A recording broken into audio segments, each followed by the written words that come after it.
Have you ever imagined how frustrating life would be if all major unexpected expenses keeps hitting you unprepared? Or have you seen a man who suddenly have a health challenge but have no fund to take care of the simplest medical bill? How about when your car suddenly breaks down? All these are major expenses that could arise anytime, any day in any man's life. And one of the major ways to have financial security and peace of mind is to build an emergency fund. But the question is, how do you build an emergency fund? Hi, my name is Larry, and if this is your first time meeting us on YouTube, please, you are most welcome.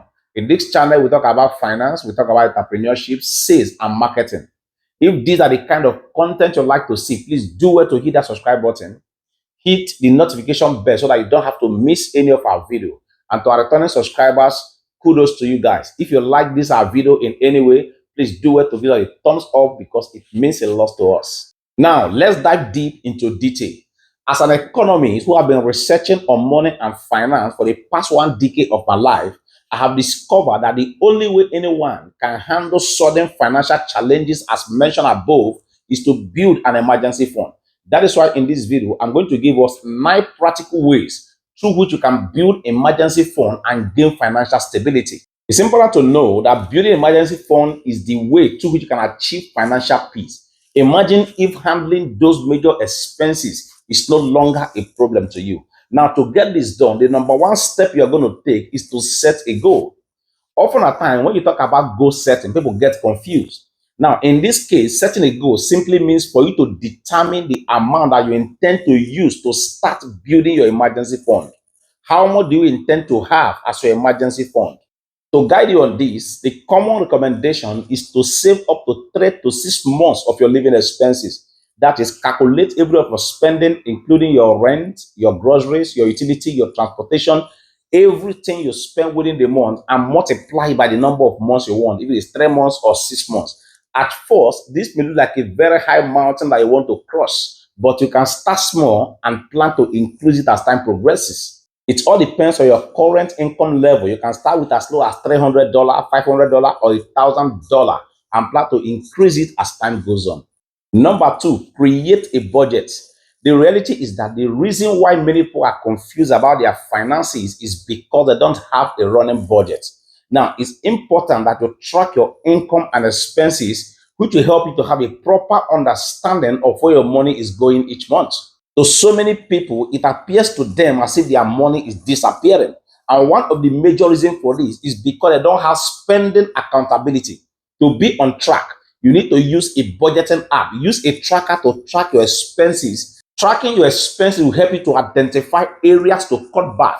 Like personally, when I needed to track my spending, I saw that most of the subscription I was doing on Google and many other places, I was no longer using the service. And it's up to $600 monthly. So when you are able to track your spending and identify areas to cut back on, it will help you to free up some money to raise for building your emergency fund. Number 3, open a separate savings account.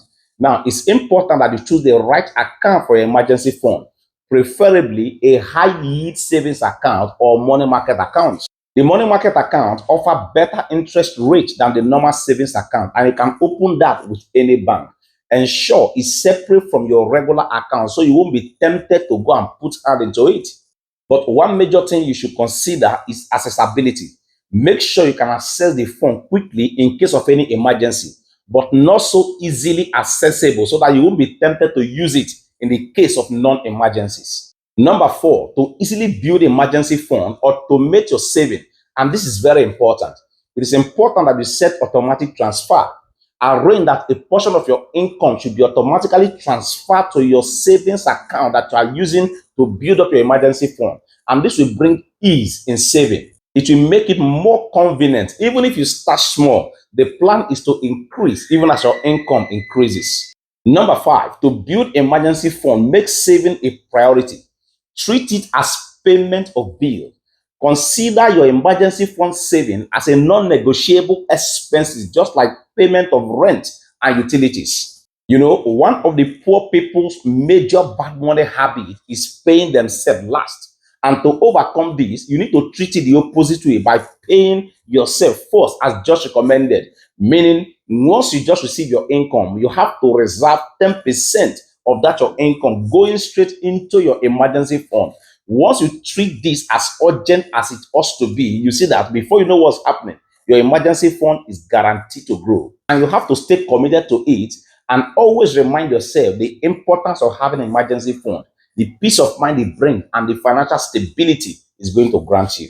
Number 6, use windfalls wisely.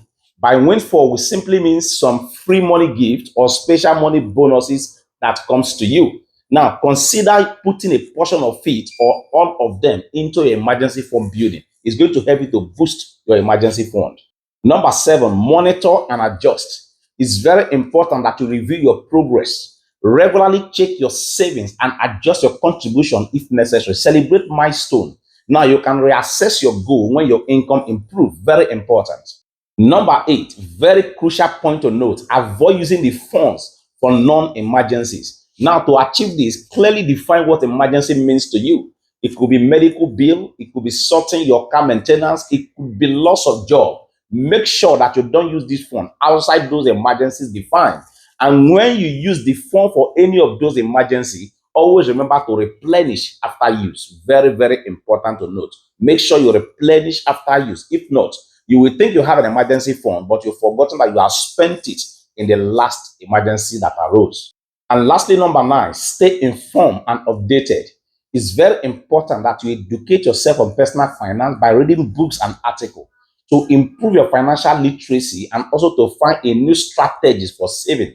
The reality is that if you follow this step, you can build an emergency fund that will provide you financial security and peace of mind in time of need.